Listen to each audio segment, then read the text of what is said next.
Hello guys, இன்றைக்கி நம்ம இந்த வீடியோவில் டிஎன்பிசியில் கேட்ட ஒரு மேட்ச் த ஃபாலோவிங் பார்க்கலாம்.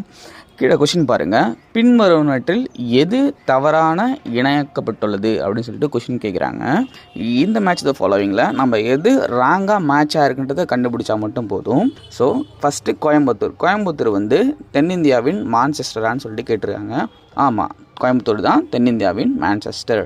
அடுத்து மதுரை பார்த்திங்கன்னா தமிழ்நாட்டின் பண்பாட்டு தலைநகரமா, கல்ச்சர் கேபிட்டல் ஆஃப் தமிழ்நாடான்னு பார்த்தீங்கன்னா ஆமாம். சில பேர் வந்து தஞ்சாவூர்னு சொல்லுவாங்க, இல்லை மதுரை தான் தமிழ்நாட்டின் பண்பாட்டு தலைநகரம். அடுத்து நாமக்கல் பார்த்தீங்கன்னா தமிழகத்தின் நெற்களஞ்சியமா, கண்டிப்பாக கிடையாது. ஏன்னா நாமக்கல் வந்து முட்டை நகரம், தஞ்சாவூர் தான் தமிழகத்தின் நெற்களஞ்சியம். ஸோ இப்போது கோயம்புத்தூரும் மதுரையும் ரைட்டாக இருக்குது. நீங்கள் உடனே எடுத்துகிட்டு போயிட்டு பி ஆன்சராக போடக்கூடாது.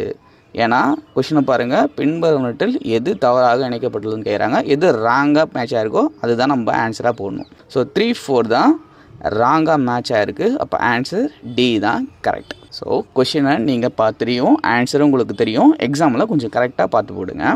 ஸோ இதே மாடலில் ஒரு கொஷின் பார்க்கலாம். பின்வருவனற்றில் எவை சரியாக பொருத்தியுள்ளது? லெஃப்ட் ஹேண்ட் சைட்லாம் திணை, அந்த குறிஞ்சி, முல்லை, மருதம், நெய்தல், பாலை எல்லாம் கொடுத்துருக்காங்க.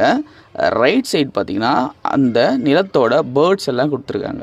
ஸோ கரெக்டான ஆன்சரை மேட்ச் பண்ணி உங்களுடைய ஆன்சர்ஸை கமெண்ட் செக்ஷனில் சொல்லுங்கள். இந்த வீடியோ பிடிச்சிருந்தா லைக்